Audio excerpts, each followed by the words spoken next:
अच्छा नागरिक कहने का मतलब बहुत सारे गुण संपन्न होना चाहिए नागरिक को। अच्छा व्यवहार का होना चाहिए, अच्छा संस्कार होना चाहिए, देशभक्त भाव उसको जागृत होना चाहिए, अपने पैर में खड़ा होना चाहिए। सबसे बड़ी बात अपने पैर में, यानी कि कमाने वाला होना चाहिए, अपने माँ बाप को ये प्राथमिक गुण अच्छे इंसान में होगी। 12 साल की उम्र के बाद हार्मोन्स के स्राव के कारण मन में भटकाव उत्पन्न होता है और चुंबक के समान अपोजिट जेंडर की ओर खिंचाव होता है। इस उम्र में अगर इस प्रकार के क्लास से आपको अच्छे चीजों की जानकारी मिले तो आपके जीवन में बेहतरी साबित होता है, हमारा मानना है। तो इस उद्देश्य से हमें लगता है कि प्रत्येक 2 दिन में एक दिन इस प्रकार के क्लासेस होने चाहिए। जीवन में नैतिक मूल्य का बहुत महत्व है और नैतिक मूल्य व्यवहार हमारे अंदर दिखता है और उसका प्रतिपादन करने वाला जगह है। हम किसी को व्यवहार से जिस तालिका को दर्शाया, बाद में जो बोला वो आपके संस्कार, इसलिए संस्कारवान जो व्यक्ति है, ये संस्कारवान व्यक्ति जीवन में कभी असफल नहीं होते हैं। कोई भी कोना में चले जाएंगे देश विदेश में उनका सम्मान होगा, क्योंकि वो व्यवहारिक संस्कारिक व्यक्ति है। इसलिए बड़ों का आदर करना चाहिए। शिक्षकों की बातों को तत्काल सामाजिकता की बात। अरस्तु नाम का एक समाजशास्त्री था, उन्होंने कहा कि जो मनुष्य समाज में रहता है वही महान है। समाज में नहीं रहने वाला व्यक्ति या तो देवता होगा, देवताओं का कोई समाज नहीं, या तो पशु होगा। तो समाज की उत्पत्ति कहाँ से हुई? विचारवान लोगों के समूह को ही समाज कहा जाता है। यानी अभी हम बैठे हैं, ये क्या है? ये समाज, इसमें विचारवान लोग, इसलिए समाज की श्रेणी है। आपको एक भ्रम होगा कि आप अपने जाति से जुड़े हुए समस्त लोगों को समाज मानते हो, लेकिन ऐसा नहीं। विचारवान लोग जहाँ जुट रहे हैं वही एक समुदाय और समाज आप भी जुड़े। यानी भीड़ में अगर हम एक नजर में पहचान पाए ऐसा बनने की आपकी क्षमता है तो आप नहीं समझे।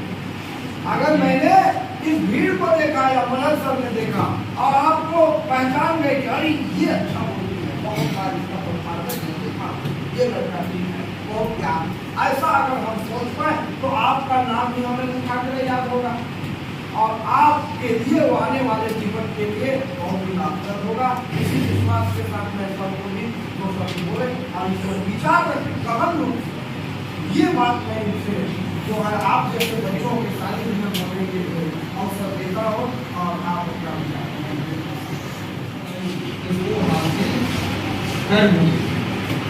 जो कि गुण प्राप्त करने के कई मेहनत जरूरी है, साथ साथ अनुशासन में रहना चाहिए। और जो अनुशासन में रहते हैं अपने छात्र जीवन में जो कष्टपूर्ण जीवन जीते, पढ़ने का कष्ट होता है कि होता है ना, तो उस कष्ट को सहन करने का जो क्षमता रखते हैं वही अपने लक्ष्य होता है। इसलिए काम चोरी कभी नहीं करना और ना ही कभी फोकट का खाने वाला सोचना है। फोकट का खाने वाला मतलब परीक्षा में ये बात सोचना कि हम बिना पढ़े किसी का देख कर पास हो जाए, कि कोई टीचर हमको पढ़ा तो पास हो जाए, ये सब चीज़ को अगर अपने मन से निकाल दो, मेहनत करना सीख जाओगे, मेहनत से आनंद लेना सीख जाओगे, तो आप लोग जीवन में आगे बढ़ोगे ही बढ़ोगे। कोई नहीं।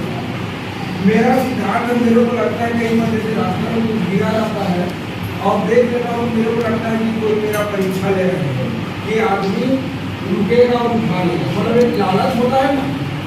तो हम लोग बहुत बार वैसे ही मतलब देखते हैं रास्ता में कुछ सामान पड़ा हुआ पैसे, तो मेरे दिमाग में ऐसा लगता है कि कोई मेरा ईमानदारी से परीक्षा लेगा और हम उसको नहीं उठा, जिसका भी होगा वो आगे उठा लेंगे, है ना। तो आप लोगों को भी ईमानदार सभी को बनना है, बढ़िया, और जीवन में आगे बढ़ना है। तो चलिए मैं ज़्यादा कुछ नहीं करूँगा, मैं एक गीत सुनाता हूँ, है ना। सभी को अपना लक्ष्य बनाकर चलना है। क्या बनाकर चलना है? लक्ष्य बनाकर चलना है। जैसा आप सोचेंगे और वैसा ही जैसा आप सोचेंगे और करेंगे तो वैसा ही आप बन जाएंगे। स्वामी विवेकानंद जी का कहना है। स्वामी विवेकानंद जी को जाना है सब लोग? चलो जितने लोग जाना अच्छी बात है, नहीं जाना उनके बारे में भी बताएंगे ना।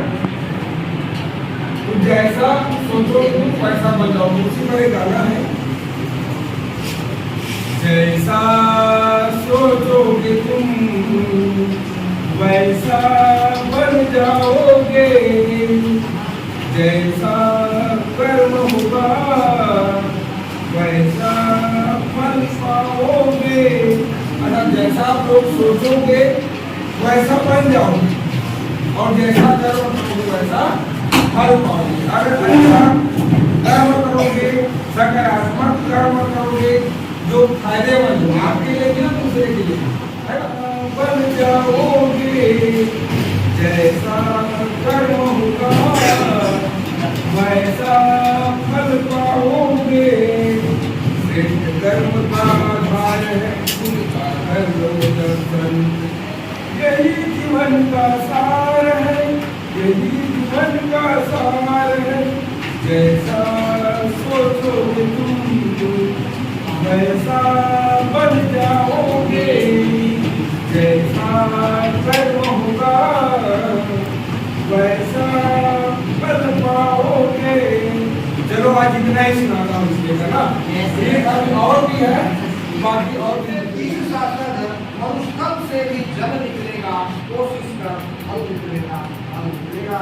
और मेहनत कर पौधों को पानी दे, बंजर जमीन से भी फल निकलेगा, कोशिश कर फल निकलेगा, फल निकलेगा। ताकत